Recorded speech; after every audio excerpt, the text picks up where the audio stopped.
I mean, the first thing is prevention. Absolutely. Right, Dave? I mean, even before we leave the house, you got your kids a couple of toboggans for Christmas, and I imagine, you know, we like to keep them in a bubble, but we also have to let them go, too. Absolutely. And, you know, we did get them toboggans for Christmas, and I've got an 11-year-old son, and he plays a ton of hockey. And this past weekend, he said he wanted to go tobogganing with his friends, which I thought was refreshing. I'm picturing him in one of those old wooden toboggans with a curve and, you know, going down the hill nicely.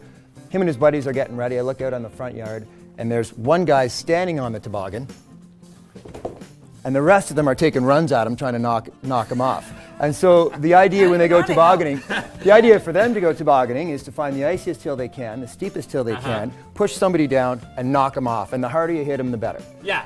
And so I remember those days. Yeah, exactly. We used to toboggan side, and then you'd try to jump on the person's toboggan and tear them off. Right. Yes. So tobogganing, like many winter sports, is you're taking calculated risks. And what you want to do is you want to, as a parent, you get into the mind of an 11-year-old boy, for example, and you say everything that he wants to do, you should probably dial back. Right. And so I said to these guys, look, you can go tobogganing, but you have to wear a helmet.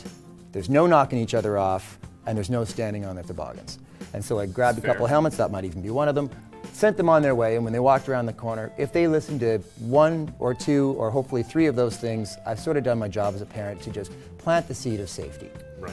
And I've gotten a lot of calls lately because in the news there's been a lot of talk about tobogganing bans around North America, Hamilton in particular.